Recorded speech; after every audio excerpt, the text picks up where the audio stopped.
Cae la tarde y en un rincón de la ciudad, en un pequeño jardín, alguien cuenta una historia, reflexiona en voz baja o conversa paseándose bajo los árboles. Es hora de volver a casa, bajar la velocidad y darle tiempo al tiempo. Christian Vanken nos abre la verja de su jardín para que respiremos aire puro y oxigenemos el espíritu. En Pauta, aquí comienza Desde el Jardín. Una presentación de Grupo Educar, construyendo el futuro de la educación técnico-profesional en Chile.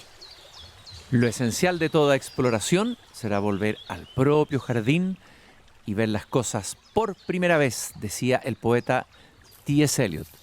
Muy buenas tardes, queridos y queridas radiovidentes que al escucharme me ven caminar por este pequeño jardín al fin del mundo. Son exactamente las 7:02 de la tarde, estamos en Radio Pauta.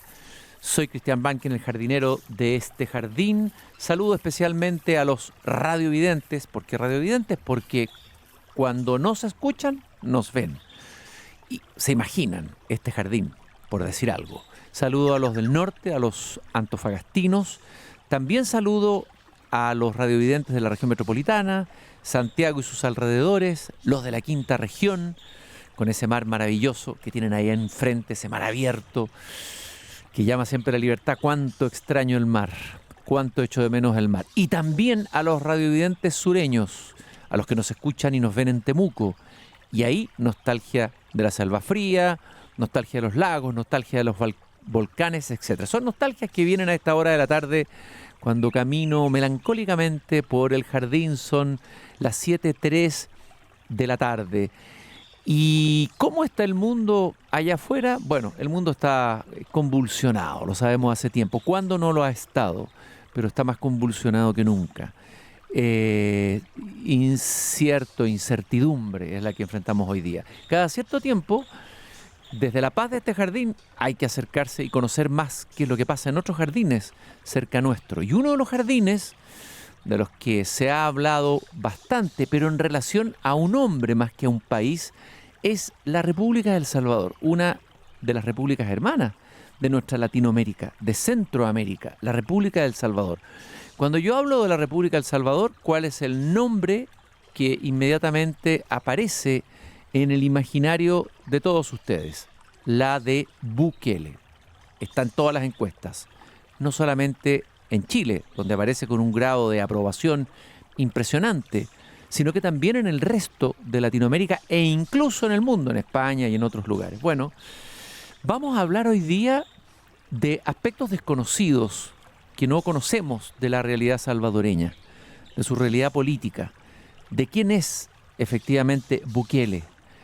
Y viene a Chile a lanzar este jueves 2 de julio en la librería del GAM a las 6:30 de la tarde en Alameda 227, en una conversación muy interesante que van a tener ahí con Patricio Fernández, ex director del diario The Clinic, Óscar Martínez, quien acaba de publicar en los nuevos cuadernos Anagrama un libro muy interesante que acabo de terminar de leer, Bukele, el rey desnudo, un título obviamente provocador y que nos remite a ese cuento que escuchamos cuando niños de un rey al que le habían tejido aparentemente un traje muy elegante, que paseaba por la ciudad, todos lo aplaudían, qué hermoso es el traje, señor emperador, hasta que un niño dentro del grupo dice, no, está desnudo, es el único que dice la verdad. Bueno, aquí tenemos, no sé si el único, pero tenemos un salvadoreño que siente que el emperador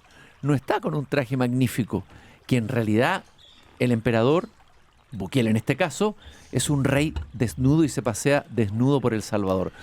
Óscar, un gusto de que hayas venido desde, bueno, estás viviendo en México, un poco exiliado, no sé si un poco exiliado o autoexiliado en México, pero eres oriundo de El Salvador. Un gusto de tenerte aquí en el programa Desde el Jardín. Cristian, es un gusto, gracias por tu interés, un gustazo acompañarte. Y no, estoy en México exiliado por órdenes de captura del rey desnudo. Oye, a ver, vamos por partes. Vamos a contar un poco tu historia, conocerte un poco más. Tú eres el editor o director, tú me dirás, del primer periódico nativo digital de América Latina, ni más ni menos, que se llama El Faro. Un periódico digital que funcionaba en El Salvador y que incluso había sido elogiado, entiendo, por reportajes que había publicado por el rey desnudo, por Bukele, que en ese momento no era rey, sino que era alcalde o era político y no presidente, digamos. Sí, yo soy jefe de redacción del Faro, gran parte del periódico ahora mismo está en el exilio, y Bukele, claro, el Faro se dedica a vigilar el poder mientras el poder se ejerce. Bukele no tenía tanto poder antes, cuando él empezó en 2012 con su primera alcaldía, cuando se vestía de izquierda, de rojo, y decía que la Nicaragua de Daniel Ortega era el futuro de Centroamérica.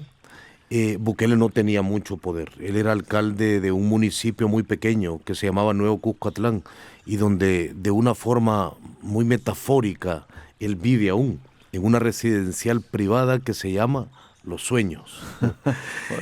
Todo muy realismo mágico esto. Es todo. En Latinoamérica siempre se regala. Somos real, vivimos dentro del realismo mágico.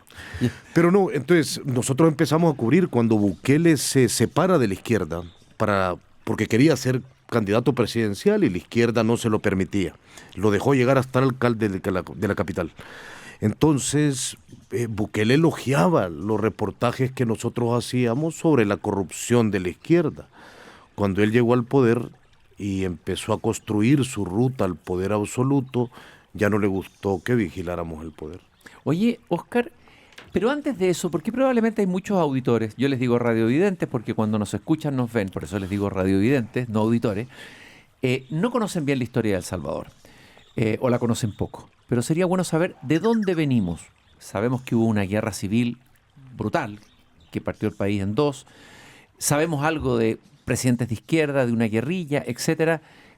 Resúmeme un poco la historia de El Salvador para entender un poco la emergencia del liderazgo de Bukele en la historia de El Salvador.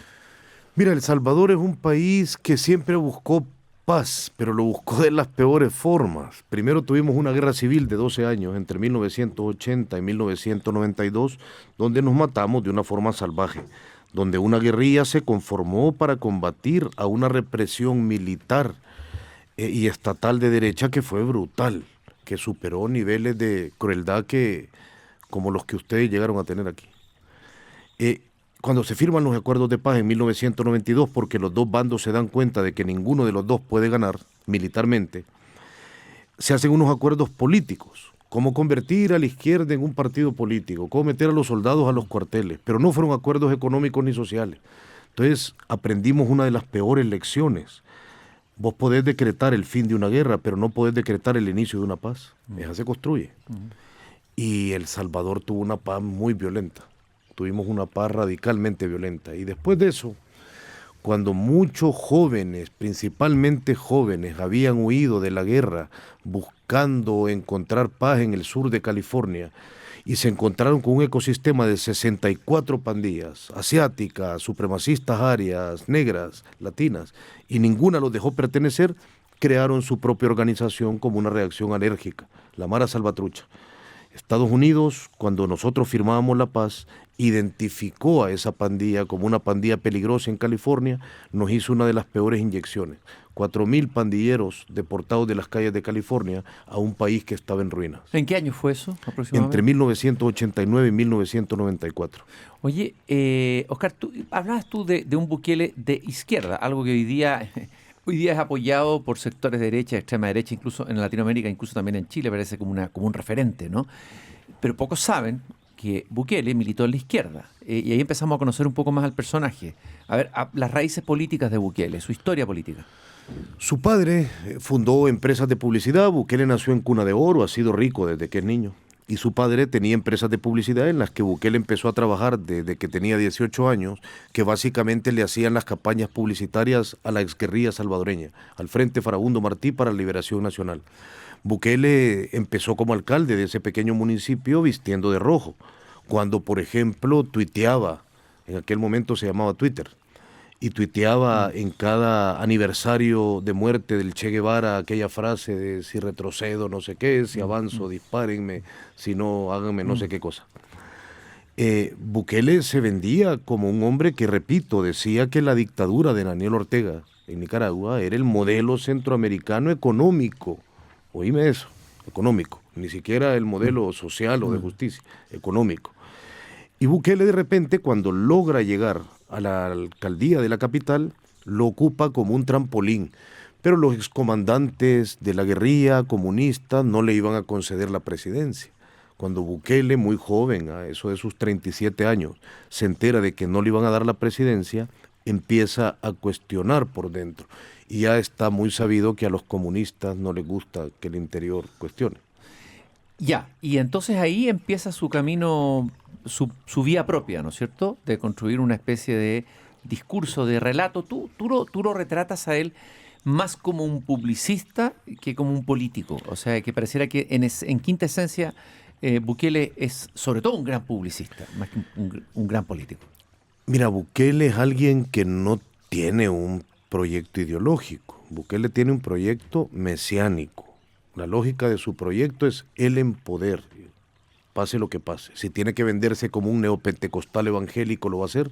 Si tiene que venderse como un cristiano fervoroso, lo va a hacer. Si le conviene en un momento venderse como un izquierdista, lo va a hacer. Y si le conviene dar un discurso en el Heritage Foundation, como lo ha hecho recientemente, y decir que el aborto es un genocidio, lo va a hacer. Bukele va a hacer lo que tenga que hacer. Cuando hablan del modelo Bukele, a mí me da risa.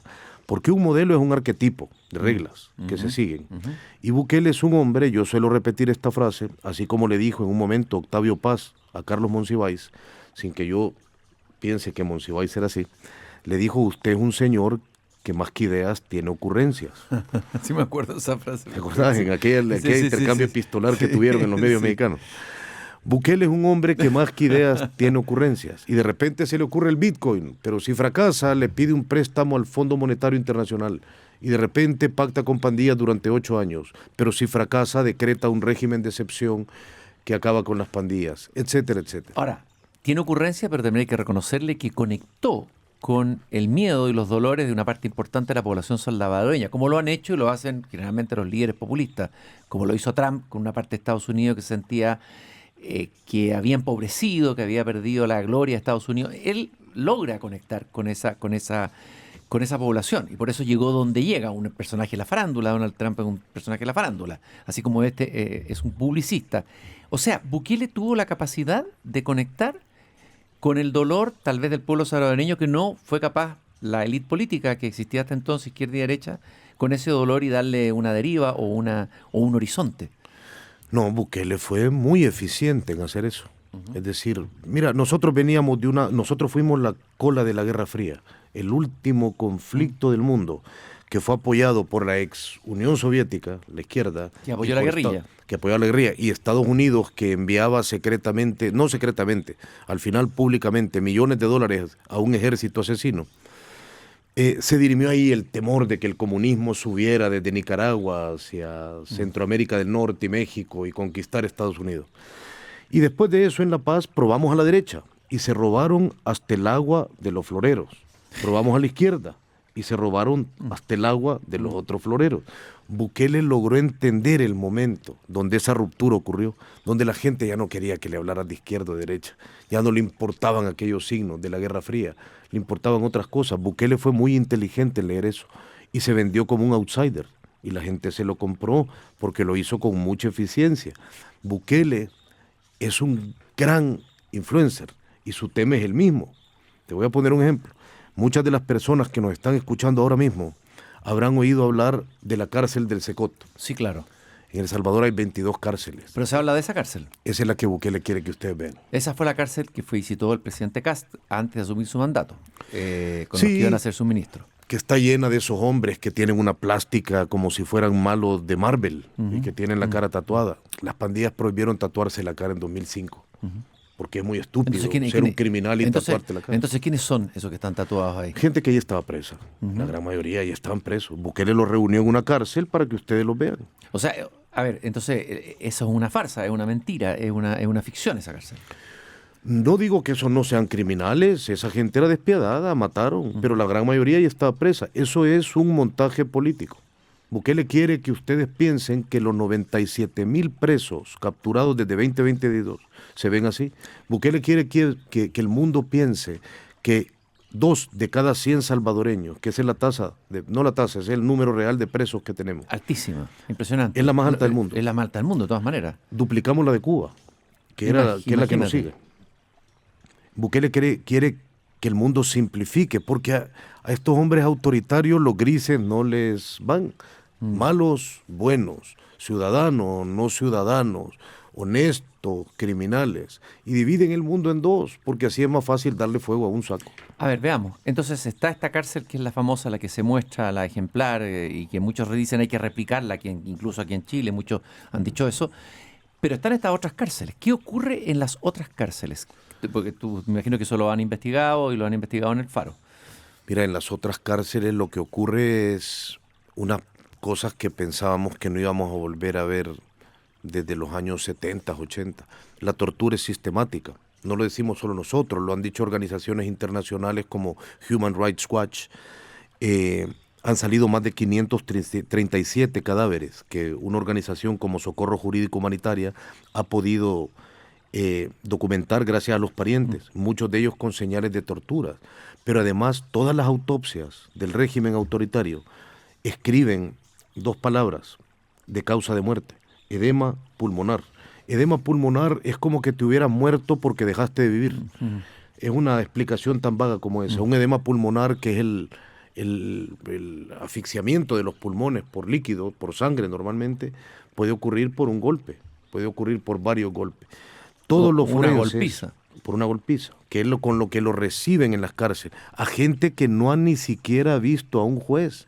Entonces, es decir, perdón, la mayoría de los que están hoy día en las cárceles de Bukele no han enfrentado a un juez, no han tenido abogados defensores, no han tenido un proceso adecuado, por decirlo así. El régimen permite que vos estés hasta 7 años preso sin una condena.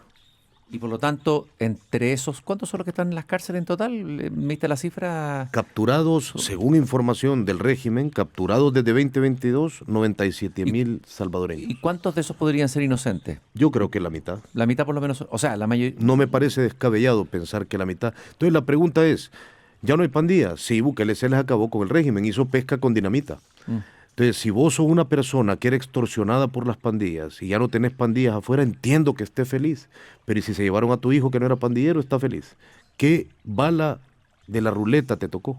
Claro, y el discurso que uno le escuchaba a Bukele decir que antes era el pueblo salvadoreño el que estaba en prisión, no podía salir de sus domicilios a un territorio que estaba tomado por las pandillas, y que en cambio ahora son los pandilleros que están en prisión y el pueblo el que está libre.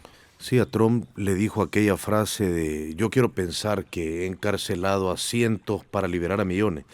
Mira, a Bukele, la lógica de que a Bukele lo que le importe es la aprobación popular para tomar decisiones es falsa. En las encuestas que el mismo oficialismo hizo cuando preguntó, ¿quieren Bitcoin como moneda? La gente le dijo no masivamente y no le importó un pepino. Cuando preguntó, ¿quieren que vuelva la minería con cianuro? La gente dijo no, y no le importó, creó la ley de minería. Es falso. Bukele dice pueblo cuando le conviene decir pueblo. Es así, como lo han hecho todos los dictadores latinoamericanos. Estoy caminando en mi jardín esta tarde con Óscar Martínez. Él es editor de este periódico digital El Faro. Además, ha ganado premios importantísimos, Premio Periodismo Iberoamericano, Premio Rey de España, entre otros. Y está viviendo un exilio en México. A ver, veamos por qué estás exiliado en México. Hay un reportaje que apareció, entiendo, en El Faro, donde se habla de un acuerdo de las pandillas, un acuerdo no transparentado a la población entre las pandillas y Bukele antes de asumir o durante el proceso de asunción. Veamos, cuéntanos un poco cómo es eso, porque es poco conocido eso acá. Mira el resumen. Cuando Bukele entra en política en 2012, el FMLN hizo su partido. Hizo un pacto estando en el gobierno con las pandillas, que fue público. Incluso llegó José Miguel Insulza a reconocer el pacto cuando era presidente para pacificar el país. para pacificar el país. El pacto en aquel momento fue un intercambio entre dejen de asesinar y tienen prerrogativas carcelarias. Había pandilleros que no habían podido tocar a su mujer en 10 años. No era poca cosa para ellos. Pero después de eso, no el gobierno, sino los partidos políticos, izquierda y derecha, de cara a las elecciones de 2015, entraron al ruedo y ya no ofrecieron muerte, pidieron votos a cambio de dinero y torcieron todo. Entonces Bukele creció como político mamando de esa lógica. Hay que pactar con las pandillas. Cuando esos pactos se disolvieron, Bukele como alcalde de la capital lo conservó. Entendió que en su camino hacia el poder total las pandillas iban a ser importantes. O sea, ¿el éxito de Bukele se debe a ese pacto con las pandillas, de la pacificación, entre comillas, del país, el hecho que haya más seguridad en las calles, etcétera? Bukele no... Esto lo creo que lo puedo decir con solvencia. Bukele ganó por 6.000 votos la alcaldía de la capital, su primer paso político nacional de importancia. Esos 6.000 votos estoy seguro de que se los dieron las pandillas y más. Ya, se los dieron las pandillas. Ah, fue con el voto de las pandillas, ok. Pero este acuerdo que logra con las pandillas, porque la imagen que tenemos nosotros es que los jefes pandilleros están en unas cárceles de alta seguridad, sometidos digamos, se les ha privado una serie de derechos, casi todos los derechos, viven casi como animales, pero entonces contradice, uno dice que es contradictorio con la idea de que él pactó con los pandilleros, los jefes de pandilla, de protegerlos y cuidarlos. Entonces, eso no nos queda muy claro. O sea, ¿qué líderes? Yo estoy exiliado por una entrevista que ustedes pueden ver que se llama Las Confesiones de Charlie. Charlie es el líder más notorio del barrio 18, la pandilla enemiga de la MS-13. Charlie es famoso porque en el 2005 apareció en un documental de la BBC que se llama 18 with a Bullet, que es un maravilloso documental sobre las pandillas, y ya era líder a los 16 años. Yo a Charlie lo entrevisté junto con mi hermano en El Faro, afuera del país, porque Bukele lo liberó. Publicamos la foto de él capturado durante el régimen de excepción de Bukele, con el 18 partiéndole el pecho, sin camisa, en una delegación policial. Bukele lo liberó, como Charlie cuenta, alguien hizo una llamada y dije, déjenlo ir, porque había sido su socio. Okruk, que ahora está en Estados Unidos, lo liberaron en 2021, en noviembre, cuando debía 40 años de condena, uno de los líderes más violentos de la Mara Salvatrucha. Kruk está en Estados Unidos, lo capturó el FBI en México, porque Bukele lo liberó. ¿A qué líderes se refieren? Hay unos presos y hay otros libres gracias al hombre que se vende como el archienemigo de ellos. ¿Por qué te dan la entrevista, el Charlie y otro? Porque a lo mejor para ellos estaban libres para que dar una entrevista. ¿Cuál era el sentido que te dieron la entrevista? Mira, Cristian, es un misterio por qué la gente habla con uno. Pero yo creo que la gente, para contarte historias profundas que les pueden complicar la vida, necesitan dos elementos. Uno, entender que vos no sos estúpido, que entendés. La gente habla con quien entiende. Vos no le contarías en una barra de un bar un problema amoroso a alguien que pensés que no te va a entender. Hablamos con quien pensamos que no entendemos y nosotros entendemos de lo que hicieron las pandillas y de cómo pactaron con Bukele. Y dos, porque creo que estos criminales despiadados estaban hartos de que Bukele se vendiera como el prístino salvador y enemigo de quienes fueron sus socios políticos. Oscar, en este libro hay varios capítulos, hay algunos que tienen incluso bastante sentido del humor, a pesar de que la situación es bastante trágica, y aparece un Bukele que es casi como un predicador, un Bukele, tú hablas de un Bukele todopoderoso, un Bukele ridículo, un Bukele cruel, un Bukele distractor y un Bukele anti-Bukele, ese es del final, con declaraciones contradictorias que ha hecho a través del Twitter, etcétera. Hablemos de ese Bukele mesiánico. Y me gustaría que lo ligaras también a que en El Salvador entiendo que había un crecimiento de los evangélicos muy fuerte, que hay a lo mejor una predisposición anímica colectiva, no sé cómo llamarla, a buscar una especie de líder espiritual, y que en este caso él podría jugar ese rol doble de líder político y líder espiritual. ¿Cómo se da eso en Bukele? Mira, digo dos cosas. El papá de Bukele, que él dice que es su norte, ya murió, que era un hombre que pensaba que tenía una opinión sobre todo.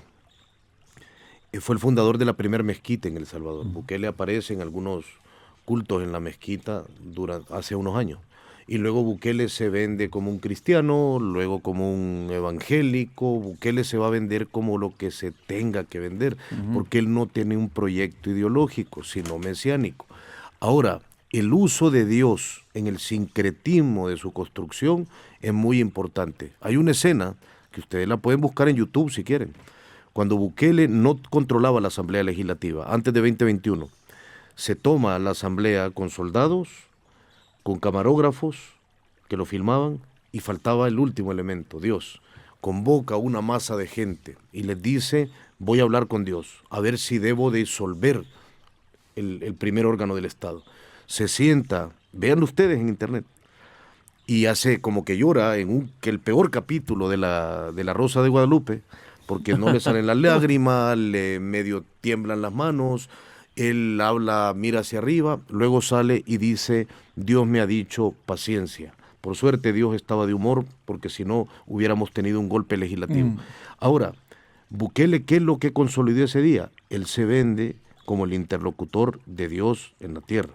Él le habla a Dios cuando él quiere y Dios le contesta inmediatamente. Incluso en lo que leí en el capítulo, la gente afuera le contesta varias veces no a Bukele, a lo que él buscaba. Hubo un momento ahí que podría haber zozobrado a Bukele, que podría haber seguido al carajo, ¿no es cierto? Y lo supo manejar muy bien.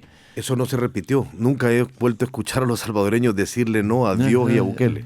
Sí, pero ahí lo dijeron. Ahí se lo dijeron, sí, le gritaron, no, ya queremos quemar la asamblea. Bukele sabe que la asamblea era muy impopular. La asamblea legislativa ha estado llena de corruptos y ladrones a lo largo de los años y también de muy poca gente muy decente, pero muy poca. Sí, Bukele, si vos lo ves, Bukele no es el clásico hombre de derecha, ahora de derecha, antes de izquierda, que ande abrazando viejitas y chineando niños. Bukele se vende como ese hombre con una levita, que es ese traje rarísimo que se puso, con reminiscencias bolivarescas. De Bolívar, claro. O de Locomía, como lo querrás ver.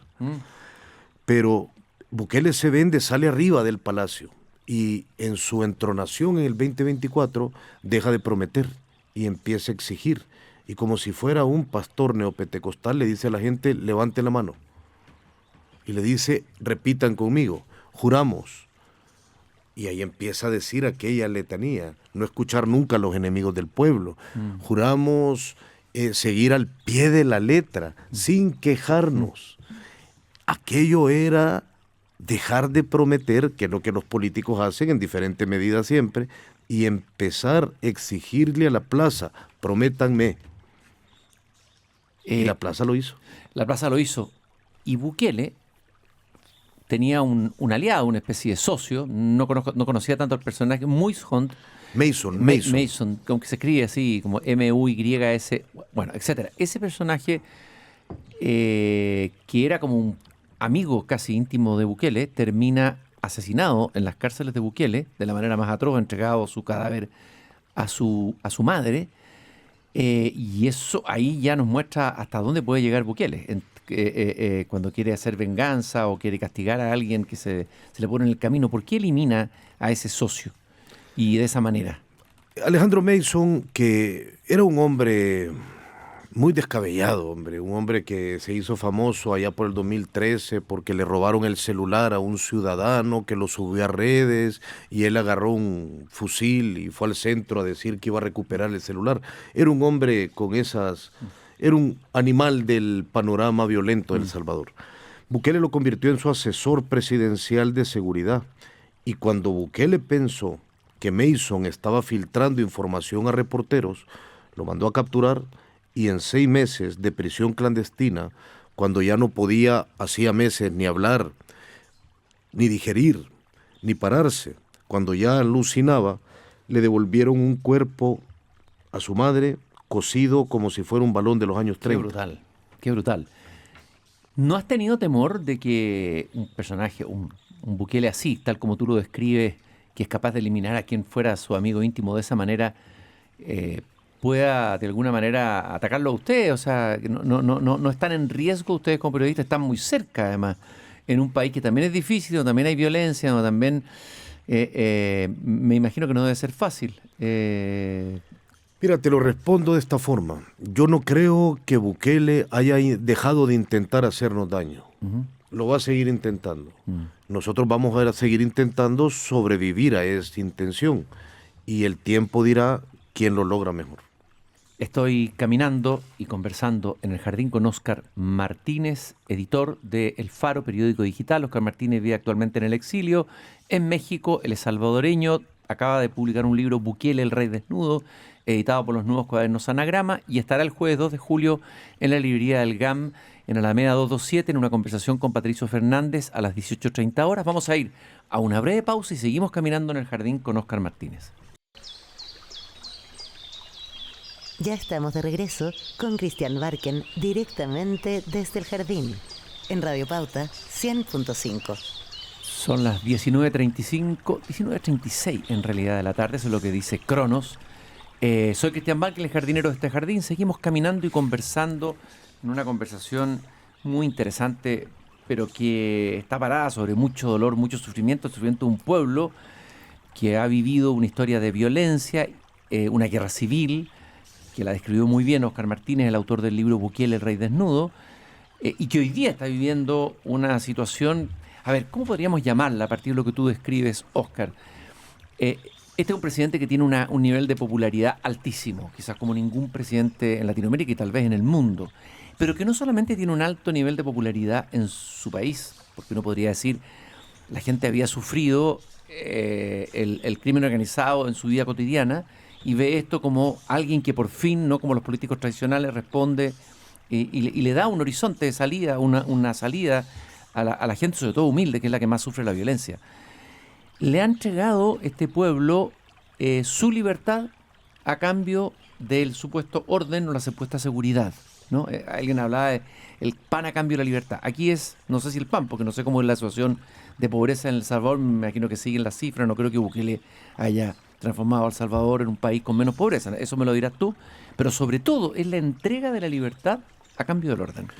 Sí, eso así ha sido. Lo de la economía te lo resuelvo rápido. El Salvador es un país sobreendeudado, como nunca había estado. Bueno, Bukele tuvo que cancelar su amado Bitcoin. Allá vamos a hablar de eso. Para pedirle otro delirio al Fondo Monetario Internacional un préstamo de $1.400 millones. Pero bueno, y además hay más de 300.000 personas bajo la línea de la pobreza desde que Bukele llegó al poder. Pero sí, Bukele sobre todo fue muy astuto para lograr entender un momento de desesperación, porque el pacto que hombres como Bukele le proponen a una sociedad solo cuaja en momentos de desesperación extrema. De angustia, de miedo. El pacto es, te voy a dar algo, te voy a quitar a las pandillas de las calles, y a cambio vos dámelo todo. El derecho a encarcelar a tus hijos, el derecho a juzgarte en secreto, el derecho a encarcelarte sin debido proceso, el derecho a que no haya más contrapeso en el país, la condición de tener todo el poder. El Salvador no es un país gobernado por un sistema de poderes. Salvador es un país gobernado por un señor, Bukele. Si aquí estuviéramos en El Salvador hablando, teniendo esta conversación, y a Bukele le da la gana de que por esa puerta nos saquen a vos y a mí, nos sacan a vos y a mí ahorita. Y nos pueden llevar a la cárcel, a una de sus donde cárceles. A Bukele le dé la gana. Ajá. Entonces es un intercambio total. O sea, te otorgo algo y vos me lo das todo.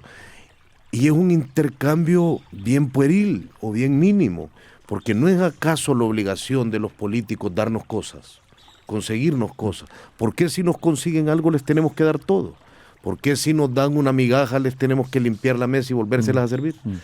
Esa es la lógica de Bukele, y no de Bukele, esa fue la lógica de otra gente. Ustedes vivieron esa lógica aquí.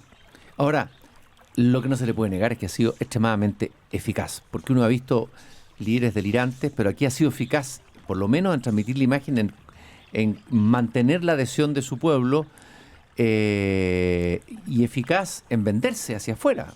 Tú mismo lo cuentas en tu libro, estás en un bar en Tiso Molina, en España, en Madrid, y el mesero, todos hablan de Bukele y todos te celebran a Bukele. Debe ser difícil para ti. Te preguntan, salvadoreño, qué maravilla, Bukele, ¿no? Es decir, Bukele, aquí mismo en Chile, en las encuestas, Bukele arriba, el líder más apreciado del mundo probablemente. Bueno, pero yo reto a tus escuchas, a quienes nos estén escuchando ahorita, pero así en su intimidad, en su soliloquio, rétense a ustedes mismos. A ustedes que nos están escuchando, ¿les gusta Bukele? ¿Por qué? Porque han visto un reel de 3 minutos. Porque han visto un youtuber entrar a la cárcel donde lo guían y les muestran lo que quieren ver.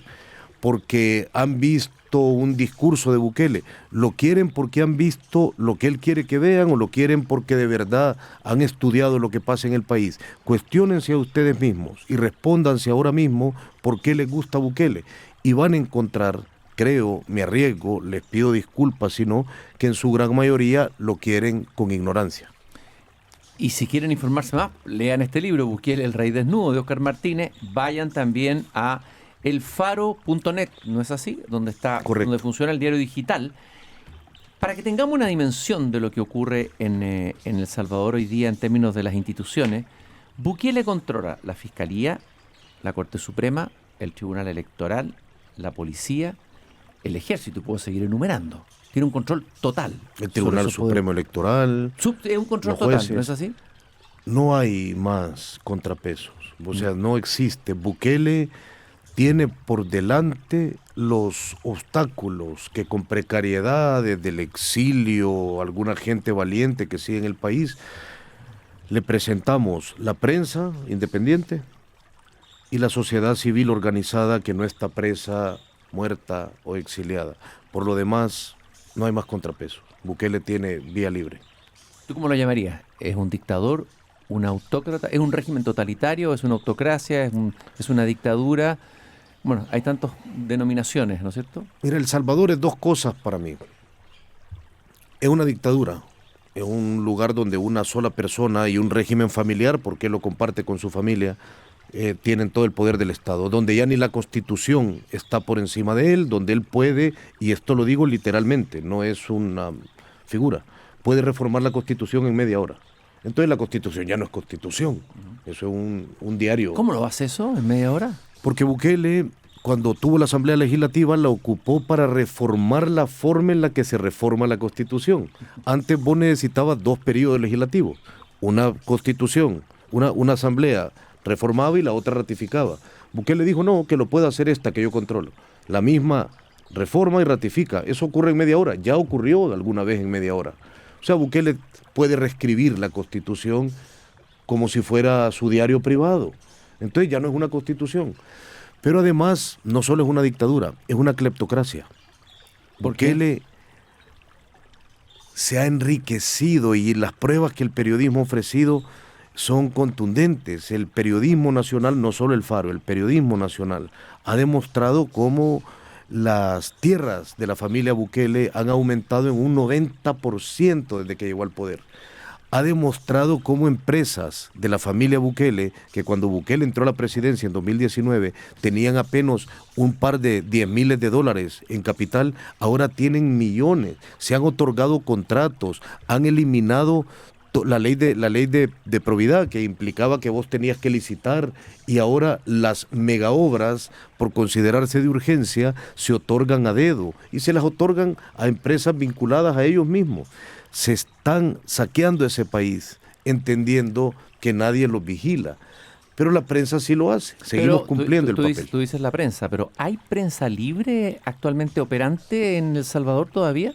En El Faro seguimos. No, El Faro, pero El Faro, tú estás fuera, estás en México. O sea, las formas en las que intervenimos el país para seguir estando adentro, si te las cuento ya no serviría. Lógico, pero El Faro, ¿pero qué otros medios hay? ¿Hay periódicos o diarios, como decimos acá, independientes, que opositores a Bukele se permite? ¿Hay libertad de expresión, hay libertad de prensa en El Salvador?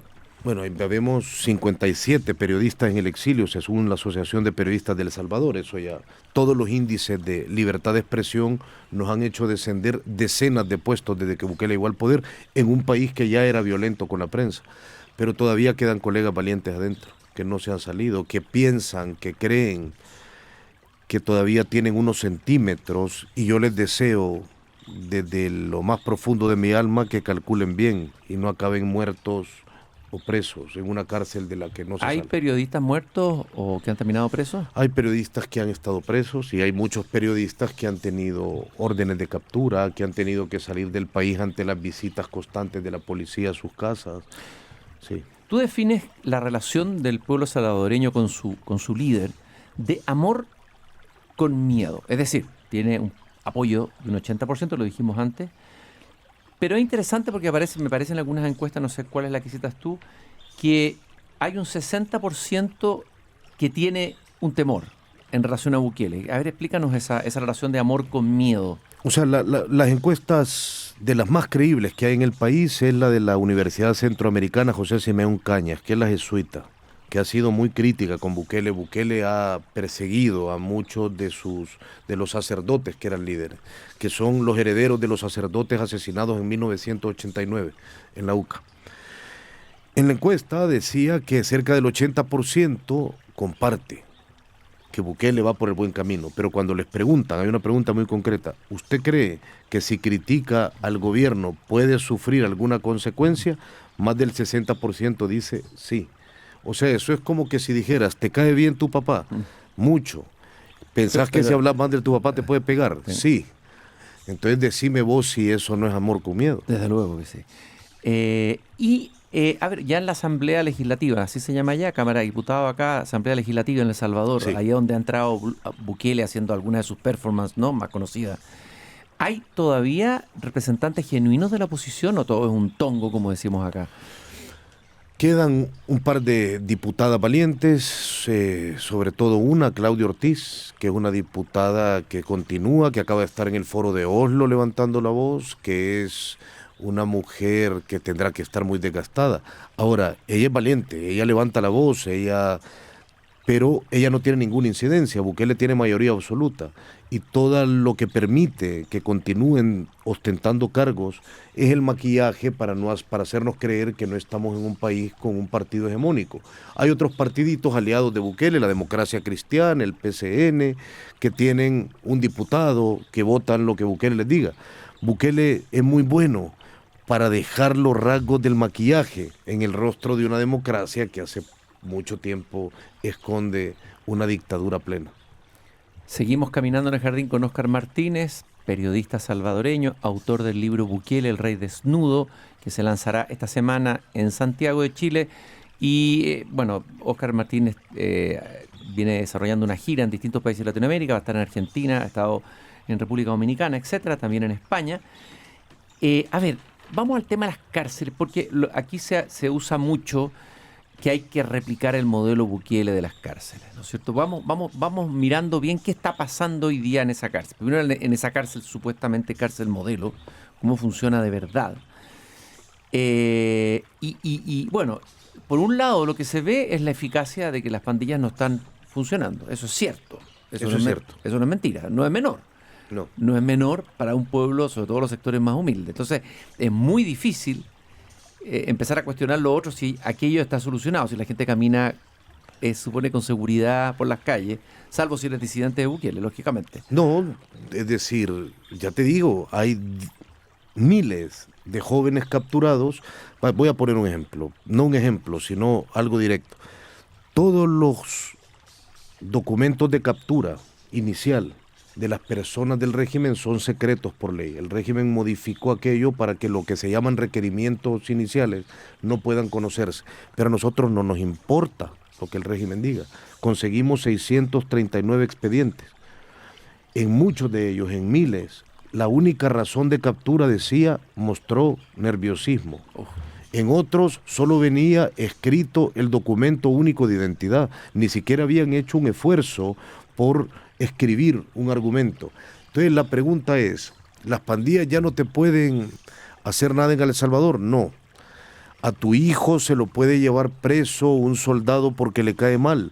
Sí. Ya me dirás vos si te parece que ese país es seguro. Repito, si estás del lado de la señora que ahora puede sacar una estufa para vender pastelitos en el pasaje de la Colonia Popular, estará feliz. Si estás del lado del hijo de don Paco, de la reina de un municipio de El Salvador, que salió cadáver habiendo sido víctima de pandillas de la cárcel, pues supongo que su familia no estará de acuerdo. Entonces... Pero todavía el efecto del régimen de terror de Bukele parece no verse en la mayoría del apoyo que tiene. O sea, todavía no impacta a la mayoría, ¿ya? ¿Por qué? Pero eso tiene que ver con una razón. ¿Tú crees que va a tener un deterioro Sí. en algún momento? ¿Va a haber un punto de inflexión o hay una desesperanza total?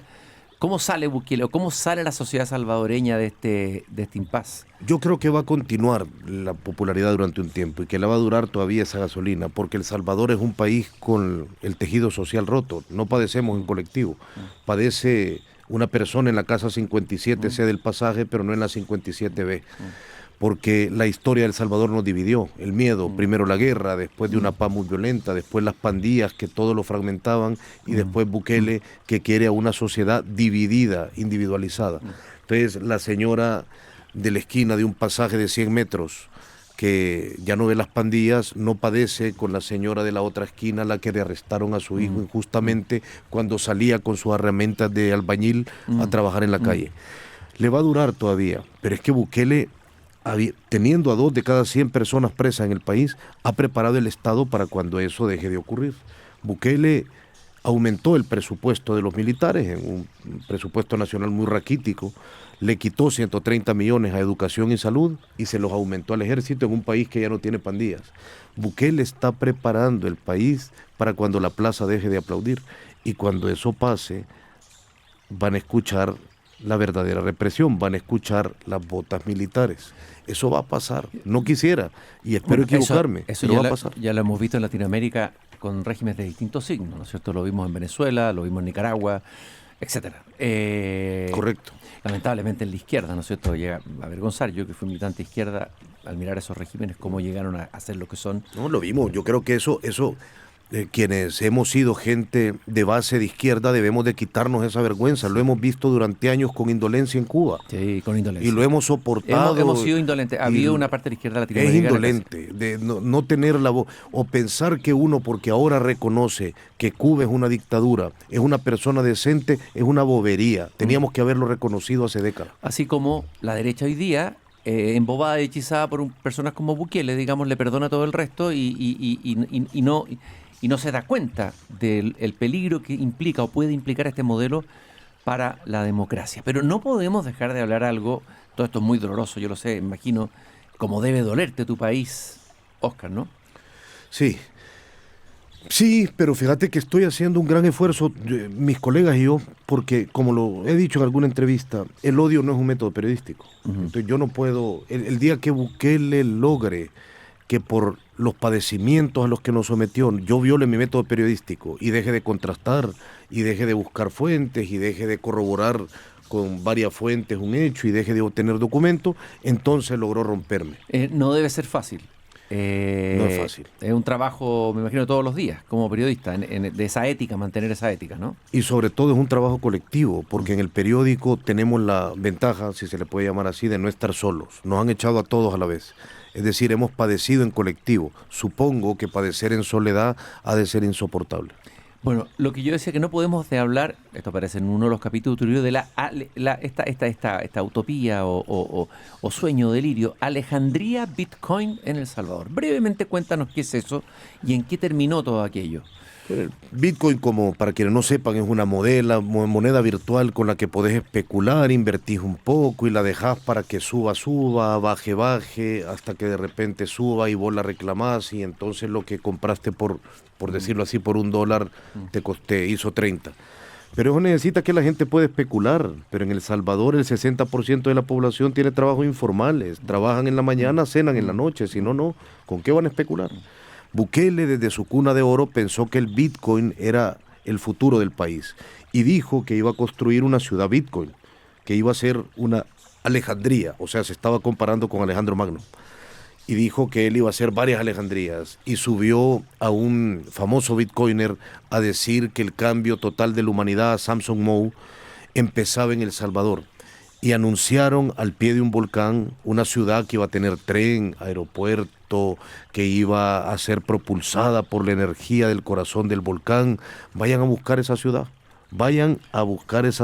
Ya lo intentó un estadounidense. Sí, tú cuentas la historia de un estadounidense que se creyó aquello y se fue a vivir a un balneario, una playa, ¿no es cierto? Y terminó alojado en una casa de pescadores esperando que llegara esta nueva república, Alejandría Bitcoin. Sí, claro, porque Bukele es muy convincente, nos presentó una maqueta, era toda dorada. Él tuvo la decencia de decir, obviamente, no va a ser dorada la ciudad, va a ser verde. Esta es solo la maqueta. Pero Bukele te convence, y todos los medios, no todos, muchos medios internacionales, replicaron la historia de que en El Salvador estaba por construirse una ciudad Bitcoin. Es como decía Georges Perec en Lo Infraordinario. Ah, el gran escritor francés, Georges Perec, sí. La gente habla de los aviones que se estrellan, pero no de los que aterrizan, sí, de lo normal no. Nadie después, todos contaron lo extraordinario. Va a haber una ciudad Bitcoin en un país pobre. Nunca contaron, perdón, era mentira, no la hubo. Es increíble eso, increíble. Claro, no la hay, no existe, búsquenla. Nadie... Y eso entiendo que retrocedió por un préstamo que tuvo que pedir, un préstamo afuera, ¿no es cierto? No sé si al Fondo Monetario, ¿dónde fue? Cuando le fracasó absolutamente el Bitcoin, porque era un fracaso anunciado, esto sí lo puedo decir no con desprecio, sino como la mejor explicación que puedo articular con palabras directas. Era el sueño de un niño rico que no entendía su sociedad. Cuando eso fracasó de forma muy humillante, Bukele tuvo que pedir un préstamo de $1.400 millones al Fondo Monetario Internacional, que es como el enemigo de los bitcoiners, que han creado el bitcoin y lo usan para huir de esa entidad financiera. Y el Fondo Monetario Internacional, cruel como suele ser, le dijo, ok, derogue la ley. Si quiere el dinero, derogue la ley. Y la derogó. O sea, vos podés querer creerte un rey y vestirte con una levita y salir desde el balcón, pero cuando necesitas plata, esa gente del Fondo Monetario te va a quebrar la rodilla. No hay ningún novelista salvadoreño, alguien desde el mundo de la literatura, que haya hecho ficción con lo que está pasando en El Salvador, alguna ficción interesante, algo que uno pueda leer. Lean, Horacio Castellano Moya todavía no ha hecho nada sobre Bukele, sí, pero sus novelas, El Asco, Donde ustedes no estén, Moronga, retrata muy bien a una sociedad salvadoreña. Pero Rodrigo Rey Rosa, el escritor guatemalteco, acaba de sacar una novela que presenta una distopía en una cárcel basada en el Secot. Ah, ¿y cómo se llama la novela? No recuerdo el nombre de la novela ahora mismo, pero es la última novela de Rodrigo Rey Rosa. Acabo de estar con él en Madrid. Empecé a leer la novela y está fenomenal. Yo quiero agradecerte, Oscar, por esta visita que has hecho a este pequeño jardín al fin del mundo. Te deseo mucho éxito en el lanzamiento en Santiago este día el día jueves 2 de julio a las 6:30 en la librería del GAM. Tendrás una conversación con Patricio Fernández. Y a los que nos están escuchando, no estoy diciendo que no quiero decir que acepten toda la versión o toda la interpretación o toda la mirada de Oscar Martínez, pero por lo menos escuchen esta otra mirada. Abrámonos a ver los matices, la realidad de lo que está pasando en El Salvador y no nos quedemos solamente con lo que tú dijiste, un reel de 2-3 minutos. Es importante eso, porque es alarmante que sí, Bukele es un rey desnudo como tú lo describes, hoy día sea el personaje más popular o uno de los más populares en Chile y en otros países de Latinoamérica. Mira, yo te agradezco, invito sobre todo a la gente, porque vamos a hablar de cosas profundas y dolorosas, pero les invito también por 2 razones, nos vamos a reír del dictador también. Y en segundo lugar, quienes discrepen conmigo, lleguen y discrepen. Yo no los invito para que me den toda la razón, lleguen y discrepen. Ahí los espero. Muchas gracias, Oscar. Un gusto haber conversado contigo y paseado aquí en este jardín esta tarde. Mucho gusto. Recordarle que nos acompaña el Grupo Educar, construyendo el futuro de la educación técnico-profesional en Chile. Conoce más sobre nuestro trabajo en grupoeducar.cl. Yo ahora cierro la verja de madera de mi jardín. Quedé como para no dormir, esto como para tener pesadillas en la noche después de haber tenido esta conversación y haber leído el libro. Lo recomiendo vivamente. Es un libro que se lee muy rápido. Nos encontramos nuevamente mañana a las 7 de la tarde aquí en este mismo jardín. Muchas gracias por haberme acompañado.